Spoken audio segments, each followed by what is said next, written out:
அனைவருக்கும் வணக்கம். போன வீடியோவில் வாட்டர் லைன் பிளாக்கேஜை எப்படி நம்ம கிளியர் பண்ணி கொடுக்குறோன்றத பற்றி வீடியோ நம்ம பண்ணியிருந்தோம். அந்த வீடியோ பார்த்துட்டு நிறைய கஸ்டமர் நமக்கு கால் பண்ணியிருந்தாங்க.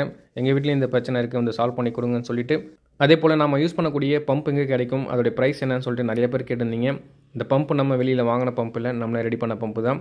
இந்த பம்பை நம்ம எப்படி ரெடி பண்ணோன்ற ஃபுல் வீடியோ நம்மளுடைய யூடியூப் சேனலில் கொடுத்துருக்கோம். வேணுன்றவங்க போய் செக் பண்ணி பாருங்கள். அதே போல் இந்த பம்ப் உங்களுக்கு தேவைப்படுறவங்க ஸ்க்ரீனில் தெரியிற நம்பருக்கு காண்டாக்ட் பண்ணுங்கள். எதனால் நம்ம இதை சொல்கிறோம்னு பார்த்தீங்கன்னா, நிறைய பேர் வீட்டில் இந்த பிரச்சனை இருக்குது. ஸோ எல்லார் வீட்லையும் நம்ம வந்து சால்வ் பண்ணி கொடுக்க முடியாது. அதே போல் நம்ம வந்து பண்ணி கொடுக்கணும் அப்படின்னா நம்மளுடைய ப்ரைஸிங் நம்மளுக்கு கண்டிப்பாக அதிகமாக தான் வரும். ஸோ நிறைய பேர் கேட்டிருந்தீங்க நம்மளுடைய சர்வீஸ் சார்ஜஸ் எவ்வளோன்னு சொல்லிட்டு. ஒரு டாய்லெட், பாத்ரூம் ப்ளஸ் கிச்சனுக்கு 2500 rupees நம்மளுக்கு சார்ஜ் ஆகும். ஸோ ஆல் ஓவர் தமிழ்நாடு நம்மளுக்கு சர்வீஸ் இருக்குது. கண்டிப்பாக எல்லாராலும் இந்த அமௌண்ட்டை நீங்கள் ஸ்பெண்ட் பண்ண முடியாது. அதனால் நீங்கள் லோக்கல் ப்ளம்பரை வச்சு கண்டிப்பாக இந்த ப்ராப்ளத்தை சால்வ் பண்ண முடியும். ஸோ அதுக்கான சப்போர்ட் நாங்கள் கொடுக்குறோம். இந்த வீடியோ பார்த்துட்டு கண்டிப்பாக நீங்களே இதை ட்ரை பண்ணாதீங்க. கரெக்டான கைட்லைன்ஸ் இல்லாமல் கண்டிப்பாக நீங்கள் பண்ணவே கூடாது. போன வீடியோவில் நிறைய பேர் கமெண்ட் பண்ணியிருந்தீங்க.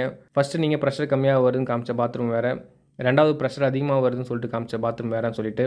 ஸோ ஃபஸ்ட்டு பாத்ரூம் பாருங்கள், இந்த பாத்ரூம் தான். ஸோ ப்ரெஷர் எந்த அளவுக்கு வருதுன்னு பாருங்கள். ஸோ கமெண்ட் பண்ணுறதுக்கு முன்னாடி வீடியோ நல்லா பார்த்துட்டு கமெண்ட் பண்ணுங்கள். ஸோ நாங்கள் ஒன்றும் விளம்பரத்துக்காக வீடியோ போடல, நமக்கு தெரிஞ்ச விஷயம் எல்லாருக்கும் தெரியணுன்றதுக்காக நம்ம வீடியோ போடுறோம். இந்த வீடியோ பார்க்குற உங்கள் வீட்லேயும் இந்த பிரச்சனை இருந்துச்சு அப்படின்னா நீங்கள் லோக்கல் ப்ளம்பரை வச்சு கண்டிப்பாக இதை சால்வ் பண்ண முடியும். அதுக்கான ஃபுல் சப்போர்ட் நம்ம கொடுக்குறோங்க.